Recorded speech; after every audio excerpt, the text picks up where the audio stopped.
IVM.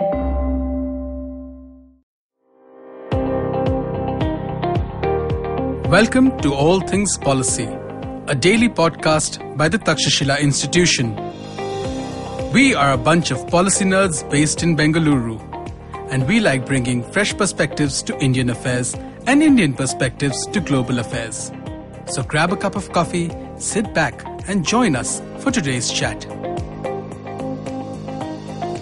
Hello and welcome to All Things Policy. I'm Manoj Kewalramani, and today I have with me my colleagues Aditya, Ramanathan and Pranay Kotasthane, and we're going to be talking about economic coercion. Now, increasingly over the last few decades, since sort of the 1990s, we've been hearing about globalization and economic globalization in particular, creating interdependence between countries, and that's sort of played an important role in keeping the peace. Yet increasingly over the last few years more so, we've heard about how countries are weaponizing trade and economic interdependence. So to try and unpack these concepts and to try and understand what is the nature of coercion and how it plays out in the economic realm and why do countries opt for something like this and what do they gain out of it, I'm going to ask Pranay and Aditya to sort of explain all of this stuff to us. So guys, welcome to the conversation. Thanks, Manoj. Thank you. Okay, so my first question to you, Aditya, is we've heard this phrase particularly over the last few years with regards to China and the US, right? Weaponization of interdependence. Can you first sort of tell me a little bit about what does it mean when you say something like this? And linked to it, of course, is we hear a lot about China using economic coercion for its political purposes. Can you explain to us firstly what the weaponization concept is, and then we'll talk about coercion? Sure. The paradox of using economic power coercively is that you first need to have an economic relationship, either directly or indirectly, with the state you're planning to coerce. So it is precisely that interdependence, which some people thought would lead to perpetual peace, which actually gives you leverage over another state. So, Cambodia and Paraguay are unlikely to try and economically coerce each other because I'm assuming they don't have such an intense trade relationship, don't have that kind of interdependence. On the other hand, the United States and China have over the last few decades really built this close economic relationship, and they are going to use that economic relationship for leverage over each other. What is coercion? Economist Thomas Schelling described coercion fairly well. He described it as the exploitation of enemy wants and fears. Coercion is different from brute force. Brute force is, for instance, in the military realm, brute force is destroying things, breaking things, harming people. Economically, it could be just, weakening another country.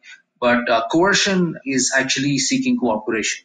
You are inflicting pain, and there is a promise of further pain if the other side does not cooperate. So, in the movie, somebody says, hands up, give me all your money. So they're wielding a credible threat, and what they're demanding from you, say the money in your wallet, is compared to the threat a relatively small demand. So you're willing to comply and give up your money. So that would be a successful coercive threat. You sort of explained to us what the nature of this is, how it's different from brute force, and also how countries can sort of leverage this. But fundamentally, when you are trading or you're sort of interdependent in that sense, right? Whether it's through trade, whether it's through investments or any of these methods, using this can be quite a costly tool even for the country that is trying to coerce the other country, right? So you spoke about how Paraguay and all might not have the kind of leverage, but China and the US, in that case, the US can seek to coerce China, and compare that to sort of, again, India, where India has sort of looked to apply some degree of coercion in that sense, where it's banning Chinese apps, reviewing Chinese investments and those sorts of things. And the conversation has been that, well, this imposes costs, very high sort of cost on India itself. So are there certain specific conditions in which this works? And is it fundamentally an extremely costly tool in that sense that will impose significant costs on you?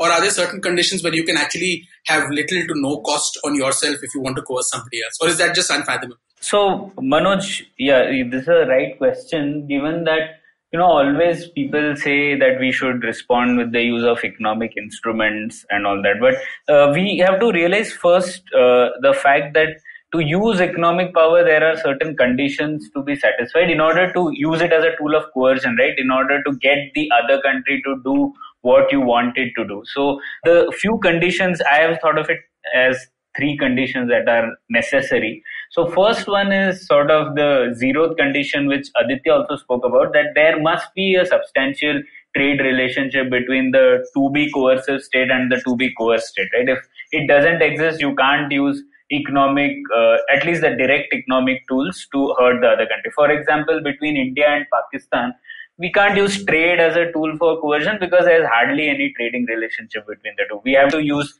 some other domain to get the country, to coerce the other country to get what you want. Right? So that's why there are mostly experiments, most in the military realm that we do in order to get to coerce Pakistan, and Pakistan tries things on the non-conventional side of the military angle, terrorism, etc., to coerce India, right? So that's the dynamic there.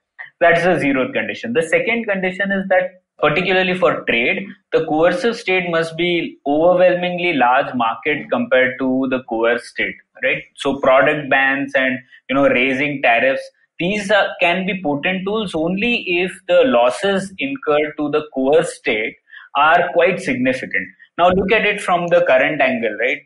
When we are talking about ban TikTok, so this condition is not satisfied there, right? So India is a big market, but not bigger market compared to China at this moment. And even if we ban a product, the losses incurred to the coerced state here are not significant. Right? So that is one important difference. So as you would know, that this is exactly the condition which was satisfied in the imperial China mode, right, where it used to intimidate many of its small neighbors, and its message to all the tributary states was always clear and consistent through so many centuries. And they said that we have everything in abundance here. It is you who needs access to our market. So you pay tributes, kowtow to the emperor, and you shall have the trading rights. And if you don't, sorry, bye-bye, you can't trade with us, right? So this second condition was satisfied, that the coercive state was an overwhelmingly large market compared to the coerced state. Now, another example of this condition is mentioned in this great book called War by Other Means by Bob Blackwell and Harris. So they talk about how Russia has repeatedly used trade as a tool for coercion against its smaller neighbors. So you will find that Russia often uses inexplicable reasons to ban things like Georgian wines, Ukrainian chocolates, Tajik nuts, Lithuanian and even American dairy products. So they use this as an instrument to say, if they want to coerce the other state, they will say that there are some problems with these goods and we won't allow it and things like that. So they are able to do it again because Russia is an overwhelmingly large market compared to those of the smaller neighbors there. Now the third condition is that the coercive state should have a bilateral trade deficit with the coerced state.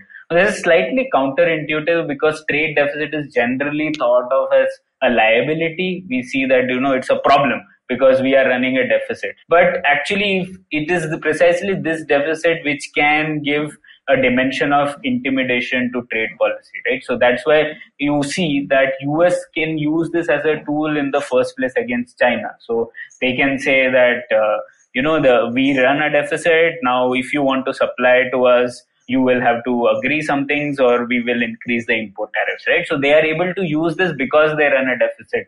And that's why US is able to do it and not China. So this is one important point. And of course, if you see from the current US-China dynamic, I think it satisfies condition 1 and 3 that there is a substantial trade relationship and US does enjoy a trade deficit which it can exploit. But it doesn't satisfy the second condition because US is not as if a really big power compared to China in the market realm, right? Even China is a significant market now.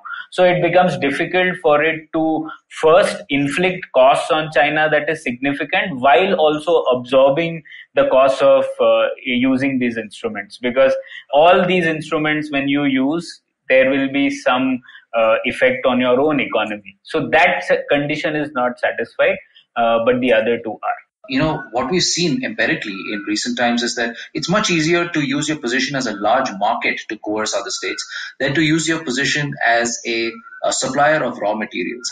Because raw materials, you can eventually find some other source for them. You saw this with China in 2010 after a dispute over the Senkaku Islands with Japan. They basically started making it difficult for their rare earth metals to be exported. And what has happened since then is other countries have slowly started building up capacity. I think the most spectacular example of this was the 1973 oil embargo by the Arab states. This was a fairly interesting indirect attempt at coercion. The Arab states were coercing the United States to in turn coerce Israel into giving some concessions. It didn't really work. And what happened at the end of it is that while the Arab states, oil prices went up, the Arab states, especially Saudi Arabia, made a lot of money.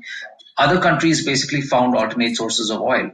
Your North Atlantic offshore oil rigs today exist really as a consequence of the oil prices spike of the 1970s.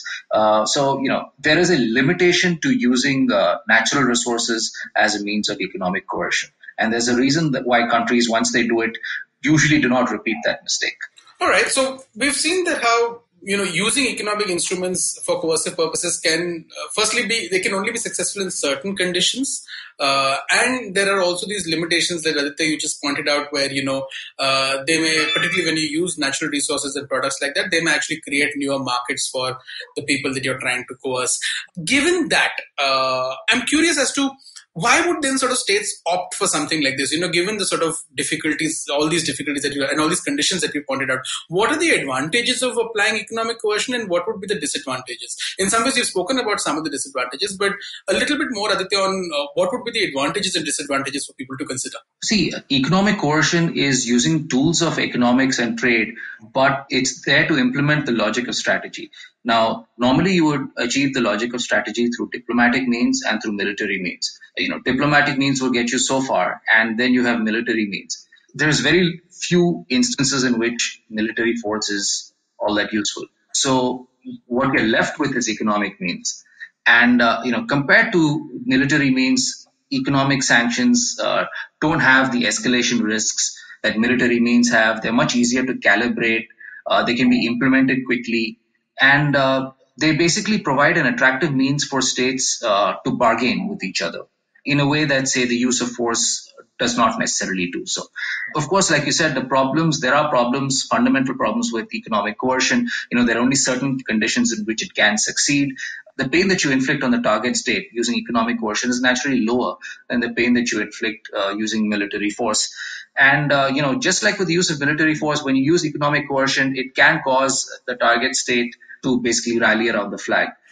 Everybody gets together, there's patriotic feeling. Perhaps the only way in which you can sort of create divisions in your target state is there's lots of people looking for autarky.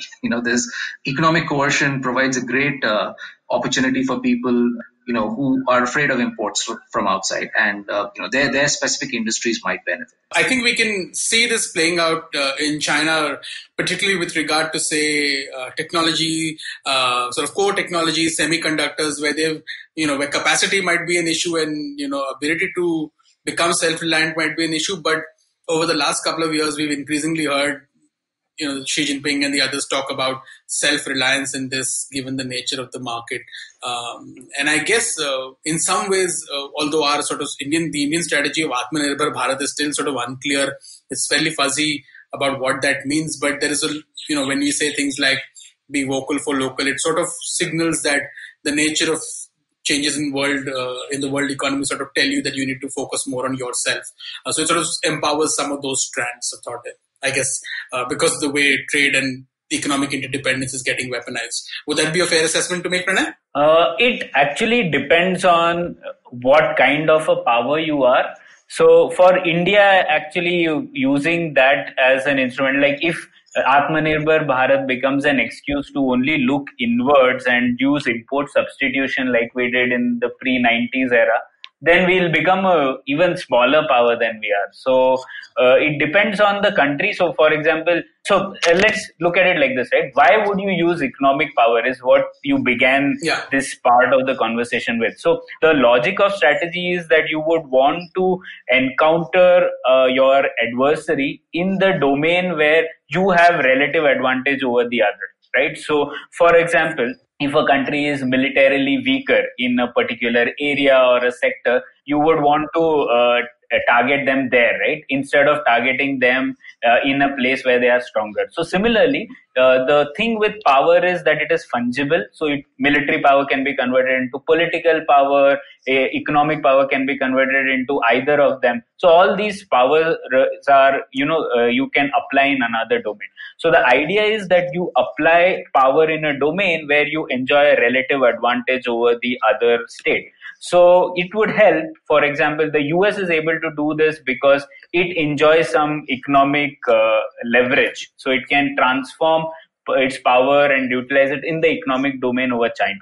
Now look at India's case, right? If you want to apply economic instrument against China, probably you can to a small extent because we are a big market. There are a few companies of China which invest here. So you can do that, but not beyond it, because clearly China is currently the bigger economic power than India is. So we have to look at other instruments, maybe political, diplomatic, militarily even. Those are options for us. So it depends on this dyad relationship between the adversary and the coercing state, right? That the exact power dimensions determine which tool can be used against the other. All right, Aditya, sort of speaking of the tools that we can use, I wanted to sort of unpack the toolkit that states use for economic coercion. So, I mean, some of these have sort of become apparent in this conversation itself, right? Something like Pranay spoke about banning of TikTok. That sort of implies some sort of a boycott of, your competitor or your adversary's things. We spoke about, Trump's policies, and that was fundamentally related to, at least when it began, it was related to tariffs and sort of in that particular instrument. What are the other instruments that sort of, if you unpack this toolkit of coercion that states can or have used? Yeah, starting with what you talked about, for instance, TikTok, that's basically what I would call corporate pressure. So you would either ban or restrict companies, or you would restrict investments. You would create regulatory hurdles, not all of which may be declared. It could just be harassment. So you create that sort of corporate pressure. The others, like we've talked about, are things like tariffs or export restrictions, import restrictions, export restrictions. Another actually important means of trade today is, of course, travel. So travel, the two key components there are tourism and education. China, for example, sends tourists all over the world. And, there are some countries which it does identify as important. I would count actually both Iceland and the Maldives. And a lot of Chinese tourists have gone to these countries in the last few years. And that does create a dependency. Then, of course, you have students. If China sends out an advisory to its people saying, don't go and study in Australia, there are huge economic costs for Australian universities. Then, of course, you have financial restrictions and freezes. The country that most obviously uses these is the United States, along with EU countries. Then you have multilateral institutions. This can be both formal and informal. For instance, India is using the Financial Action Task Force to coerce Pakistan into doing some things. On the other hand, if you're the United States, you can, for instance, lean on the IMF to maybe ease restrictions on a country if it gives into some demands. And then you have popular boycotts. From what I know, the country that uses this most often is China. It's very hard for other countries to implement popular boycotts. But, I think that if in China it's made clear that, you shouldn't buy products from X company or fly X airline, it tends to work better. Not every country uses these tools in the same way. China doesn't usually declare that it's conducting economic coercion. It's usually, Filipino bananas land up on a dock and customs inspectors say, well, there are health problems here, safety problems. We can't take these bananas in. That creates coercion. One of the most interesting case studies is actually 2016-17. when South Korea had actually placed this THAAD or anti-missile defense battery in on its own territory. This was meant to defend against North Korean missiles, but the Chinese feared this X-band radar that this missile defense system used, and immediately you saw the Chinese exert pressure in multiple ways. So South Korean cosmetics, South Korean cultural products like TV shows, for example, are all very popular in China. China is their biggest market.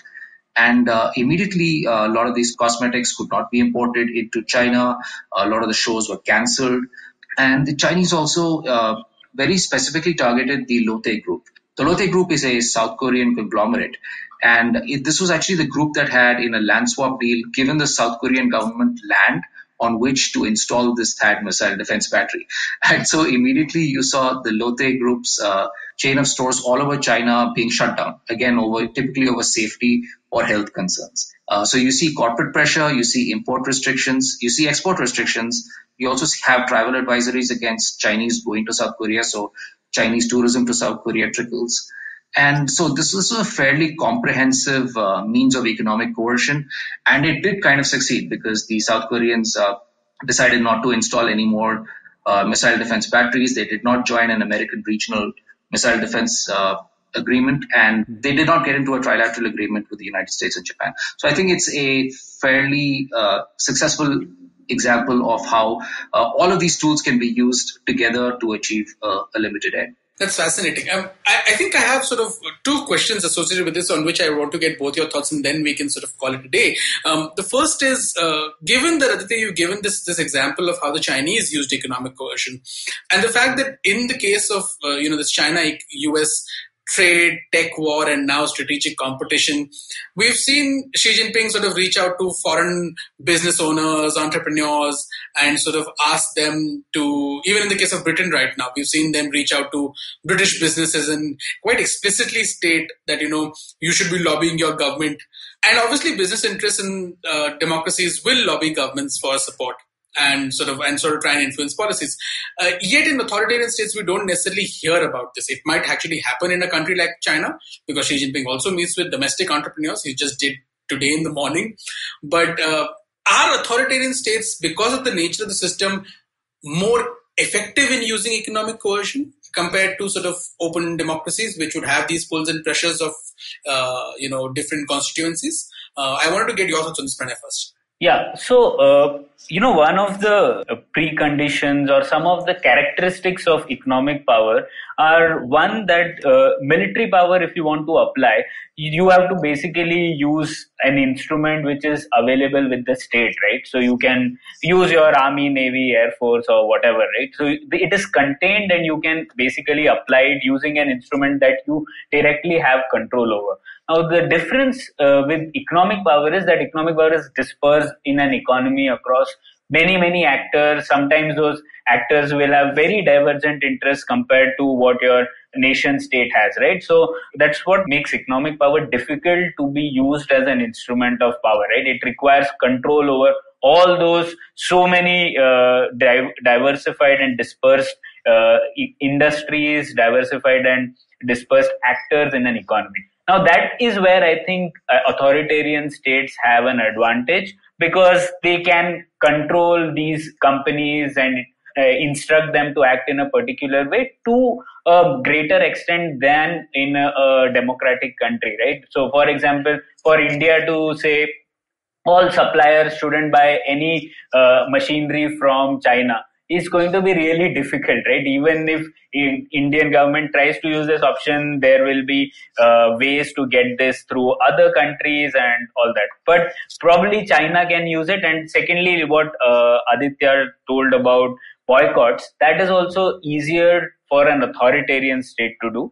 But of course, the second characteristic is that, as I said in the beginning as well, you should have the ability to absorb the pain that will be inflicted on your own self because of using this economic instrument, right? All of these come with significant costs. Unlike a military power, again, economic costs will be, you will have inflict costs on yourself. So if you put import tariffs, you will have inflation. You will also have less exports because your if you're using imports to make a finished product and export it out, you won't be able to do it. So again, you need to have enough power to absorb these costs onto your actors, and these actors will be dispersed across your entire economy, right? So you are going to end up affecting a lot more people by using economic power. So you can use it only if you have an economy big enough which can absorb these.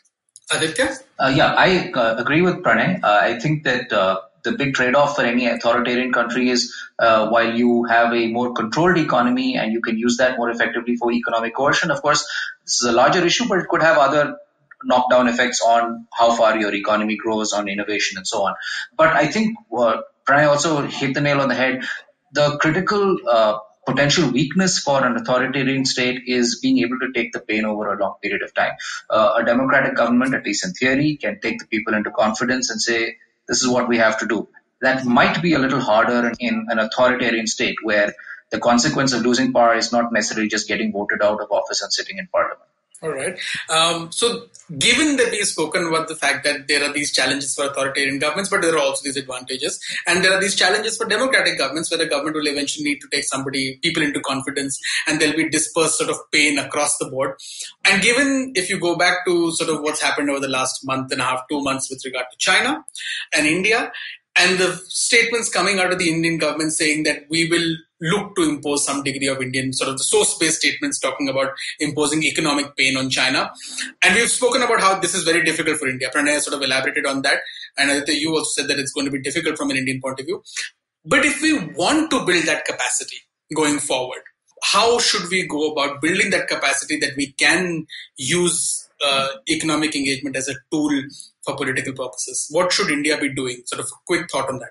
I would have a very small answer to that. Just become richer quickly. Okay. Once you do that, then all these instruments sort of become available. But we can't think of these instruments and then think of becoming richer. Like, it doesn't work the other way. Once we have a bigger market, once we have enough economic engagement with the world, then we can always use these instruments. Okay, so we already talked about the fact that India has one of the world's largest markets and so on and so forth. So Aditya, what do you think we should be doing, right? I'm afraid I basically agree with the same thing. There's nothing like being powerful and rich. If India is a huge market, immediately you can use that as leverage with China. If TikTok wants to get back into the Indian market, we can extract concessions from the Chinese. If we want to get Chinese to invest in India, it's just much simpler. Just to elaborate on this whole idea of creating interdependence with the Chinese, it's possible, for instance, that in the future we might get the Chinese to invest in Indian infrastructure. But that will really depend on the trajectory of the India-China relationship and whether the Chinese see it as worth investing in India, in Indian infrastructure, when it knows that investment can be used coercively in the future. So India's ability to coerce China will ironically to some extent depend on whether the two are able to build a trade relationship in the coming years. Just to add, Manoj, one more thing, that India is not a large market currently in many areas, in the sense that market is a function of two things, right? One is the disposable power of all individuals multiplied by the number of individuals, right? So we are big on the second factor here, right? We have enough people, so anything that India buys is a significant number. But the the first factor, the disposable power of each of the individuals is still low, right? So when you multiply these two factors, we are still not a large market in many areas. So if we grow richer, if all Indians are able to afford a lot of things, then our market power improves tremendously more. So, all right. So that sort of is a fascinating way to end this conversation. And I think this is sort of the dilemma, right, that Aditya and you have spoken about, that if you want to use these tools, you need to grow richer. But to grow richer, you also have to probably have some sort of an engagement with your adversary, your strategic competitor, China, which is the second largest economy in the world and still growing fairly reasonably. And that's sort of that interdependence is you have to build it to eventually leverage it. But how do you build it when you intend to leverage it and when there is a fundamental sort of source of friction between the two sides that is persistent? All right, guys. Thank you so much for this conversation. This has been really, really insightful. Thank you so much. Thank you, Manoj. If you liked our show, don't forget to check out other interesting podcasts on the IVM network. You can tune into them on the IVM Podcast app. ivmpodcast.com or wherever you listen to your podcasts. You can also follow IVM on social media. The handle is @IVMPodcasts on Twitter, Facebook and Instagram. And hey, if you'd like to dive into Takshashila's research on technology, strategy and economic affairs, check us out at our Twitter handle @TakshashilaINST or our website takshashila.org.in. I hope you enjoyed that show. I'd like to thank our sponsors this week, Paytm Money and Intel. Before I tell you about some of the shows that we have for you this week, I really wanted to really point out the incredible efforts of our host and our team. We've been able to maintain most of our production schedule in this lockdown, which is going into 4 months now. And I couldn't be happier with the fact that our hosts and team have been able to just get all of this stuff out so incredibly well. So I just really wanted to call them out for that and thank them for their support in this time. And since I spent so much time talking about that, and I want to get you out of here quickly, let me give you a quick update on a few shows that you should check out this week. On Siders, we had Amish Tripathi, really interesting discussion. Both of them dive deep into history. Monty Panesar was on Edges and Sledges, another really cool show. On Advertising is Dead, Tanmay Bhatt showed up. That was a cool episode. Malini Agarwal, also probably better known as Miss Malini, showed up on Absolutely Right. It's just been an absolutely gangbusters week in terms of the kind of guests we've had and the conversations we've had on the network. Please do check some stuff out. And with that, we hope to see you again next week. Are you constantly seeking happiness? Wondering how to make the most of every day? How not to let your inhibitions stop you from achieving your goals? It's now time to get your A game on. It's time to unlock your true potential. Tune in to the Empowering series with me, Zarina Poonawalla, to feel empowered in all genres of life. From behavioral skills to management skills. From health to relationships. From mental well-being to emotional well-being. And of course, your finances. I've got you covered. With these tips and tricks from me, Zarina, and true life stories from my amazing guests, you're bound to bring your purest to the table. Tune in to the Empowering series with Zarina Poonawalla every Thursday on the IVM Podcast app, website, or wherever you listen to podcasts.